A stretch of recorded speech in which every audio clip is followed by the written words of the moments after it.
আজকে আমি নিয়ে এসেছি একটি এক্সাইটিং রান্না কাঁকড়া ভুনা নিয়ে। যারা সি ফুড ভালোবাসো আজকের ভিডিও তোমাদের জন্য। আর শেষে তো গরম গরম ভাতের সাথে কাঁকড়া ভুনা আছেই। অনেকেই কাঁকড়া খেতে ভয় পান বা একে একটু অদ্ভুত মনে করেন, কিন্তু যারা একবার ভালোভাবে রান্না করে কাঁকড়া খেয়েছেন তারা জানেন এই কাঁকড়া রান্নাটা কতটা লোভনীয়। তো আজকে কিন্তু বাবা বাজার থেকে তাজা তাজা কাঁকড়াগুলো নিয়ে এসেছে। তো কাঁকড়াগুলো কিন্তু একদম জ্যান্ত, এই যে নাড়ানাড়ি করতেছে। তো কাঁকড়াগুলোর পা কিন্তু বাঁধা ছিল, কারণ এগুলো কিন্তু অনেক আক্রমণ করে, এজন্য কিন্তু পাগুলো বাঁধা থাকে। তারপরে কিন্তু একটু পানিতে দিয়ে রাখছে আম্মু, যাতে একটু বেশি সময় ধরে বেঁচে থাকে।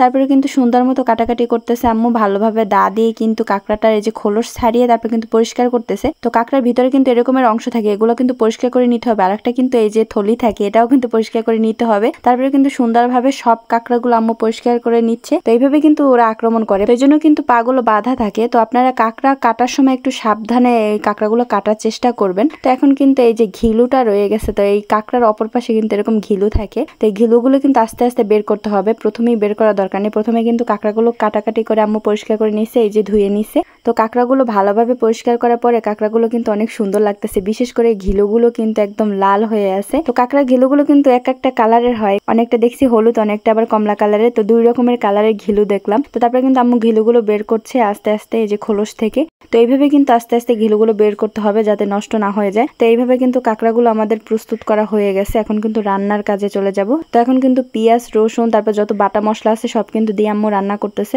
তো প্রথমে কিন্তু মশলাগুলো কষিয়ে তারপরে কাঁকড়াগুলো দিয়ে দিতে হবে। এভাবে কিন্তু কষানোর পরে অনেকক্ষণ তারপরে পানি দিতে হবে, যাতে সিদ্ধ হওয়ার জন্য যতটুকু পানি লাগে অতটুকু কিন্তু দিয়ে দিছে। তারপরে সুন্দর মতো কিন্তু এরকমের নাড়তে হবে যাতে লেগে না যায় কড়াইতে। তারপরে কিন্তু এই ঘিলুগুলো আম্মু পাশে দিয়ে দিছে। এগুলো কিন্তু একদম ছড়িয়ে ছিটিয়ে দেওয়া যাবে না, এক পাশে দিয়ে রাখবেন, তাহলে ঘিলুগুলো কিন্তু একদম আস্তে আস্তে থাকবে আর কি, গলে যাবে না। তো তারপরে কিন্তু আম্মু একটা ঘিলু উঠাই নিছে, দেখেন কতটা ভালোভাবে ঘিলুটা একদম সিদ্ধ হয়ে গেছে। তো এইভাবে সাইডে দিয়ে রাখলে হবে কি আপনার ঘিলুগুলো আস্তে আস্তে থাকবে। তো আম্মু একটু পাশে বোম্বাই মরিচ দিয়ে রাখছে যাতে একটু ঘ্রাণ আসে, অনেক সুন্দর। তো কাঁকড়া কিন্তু আমাদের শরীরের জন্য খুবই ভালো, কারণ কাঁকড়া কিন্তু অনেক প্রোটিন থাকে, এটা অনেক স্বাস্থ্যসম্মত। কাঁকড়াটা কিন্তু আমাদের কাছে অনেক ভালোই লাগে। অনেকেই আছে কাঁকড়া খেতে পারে না, তো তাদের জন্য আজকে ভিডিওটি। আপনারা যদি এইভাবে রান্না করে থাকেন তাহলে কিন্তু অনেক ভালো লাগবে খেতে। আর অনেকে ফ্রাই করে খায়। তো আমাদের বাসায় কাঁকড়া আনলে কিন্তু এইভাবে রান্না করি, কারণ আমাদের রান্নাটা অনেক ভালো লাগে। আর আমরা আম্মু মাঝে মাঝে কিন্তু কাঁকড়া দিয়ে শাক এগুলা রান্না করে খায়। তো কাঁকড়ার সাথে কিন্তু শাক রান্না করে খেতেও অনেক ভালো লাগে। কাঁকড়াটা আমাদের বাসায় কিন্তু চিংড়ি মাছের মতো ব্যবহার করা হয়। তো আজকে কিন্তু ভুনা ভুনা করছে, দেখছেন কালারটা কি সুন্দর আসছে।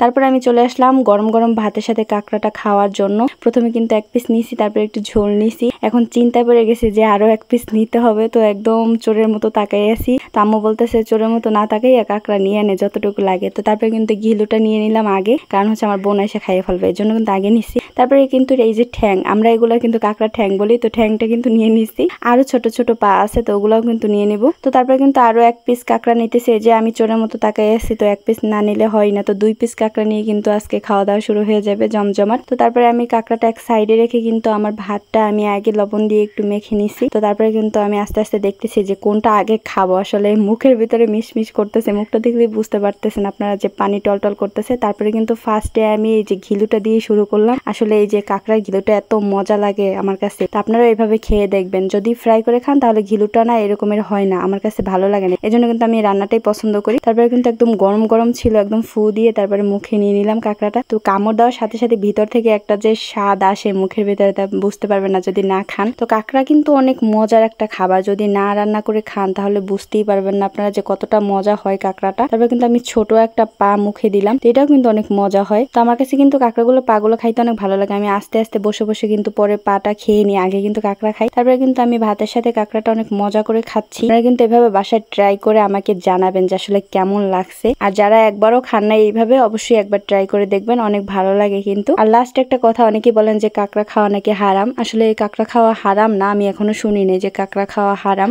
তো আমার জানা নাই, যারা জানেন ভালোভাবে একটু জেনে তারপরে খাবেন। আমি এখনো শুনি নাই যে কাঁকড়া খাওয়া হারাম কিনা। তো অবশ্যই কিন্তু কমেন্ট করে জানাবেন এর আগে কেউ কাঁকড়া খেয়েছেন কিনা এইভাবে কাঁকড়া ভুনা করে। আর পরবর্তী ভিডিও দেখার জন্য সবাই অপেক্ষা করতে থাকেন। সবাই ভালো থাকেন, সুস্থ থাকেন। আল্লাহ হাফেজ, আসসালামু আলাইকুম।